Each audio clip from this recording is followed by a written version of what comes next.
Finance Minister François-Philippe Champagne heads to China tomorrow. His trip builds on the Prime Minister's efforts to reset strained relations.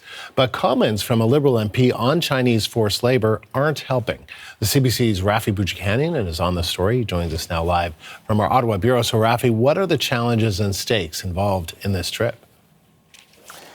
There's lots going on with this trip, Andrew. So let's start by recapping perhaps that MP's remarks last week, because they have been framing a lot of the conversation up to today. So these were remarks from Liberal MP Michael Ma, who has freshly crossed the floor from the Conservatives to Mark Carney's party. He was at a parliamentary committee examining the issue of forced labor, and he started asking an expert witness, academic Margaret McQuaig-Johnston, questions about forced labor in China. Now, he asked her whether she has witnessed forced labor for herself in the city of Shenzhen. A lot of folks, including media outlets such as CBC ourselves, misheard that and thought he was asking initially about Xinjiang, which is, of course, an area where forced labor is widely acknowledged to be happening, with the camps imprisoning the Muslim minority Uyghur populations. Now,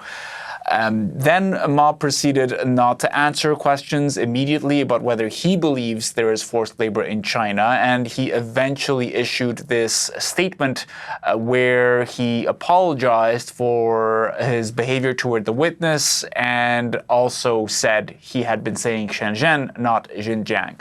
Now, these questions have continued to dog the party, and of course, François-Philippe Champagne, the finance minister's trip, is unrelated to this happening. The timing is a bit of a coincidence, but he has been asked questions about whether or not, this government believes forced labor is an issue in China, whether it will continue calling out forced labor in China despite this trip he's doing, where he is trying to widen trade between the two countries.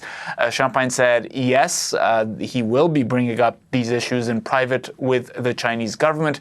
Then he was pressed on how can Canadians believe that those conversations will be occurring in private? Have a listen to what he said. I mean, it's been a long-standing policy of the Canadian government to raise issues. You may remember that I was the Minister of Foreign Affairs during the time where we had the two Michaels. I've always stood for the rule of law and defending Canadian interests. I did it then, and I will do it today. And I will do it tomorrow.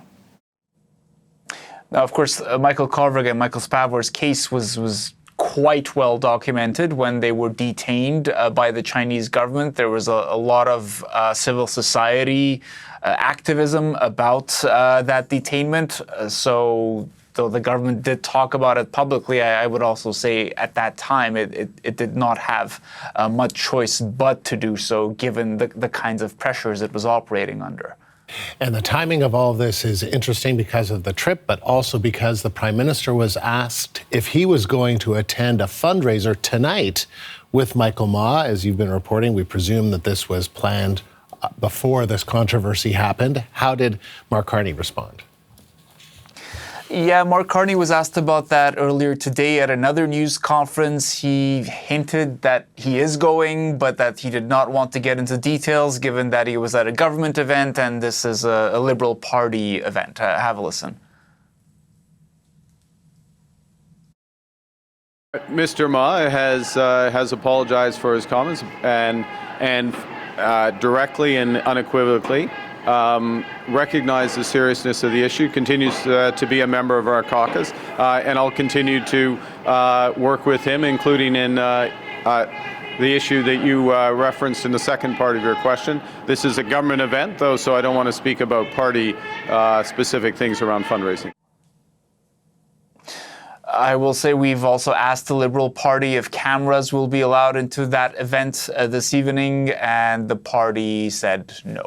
Which is, there's no obligation on their part to do that, but there have been past Liberal fundraising events where they have let cameras in, and this time they are making a choice not to do that, Andrew.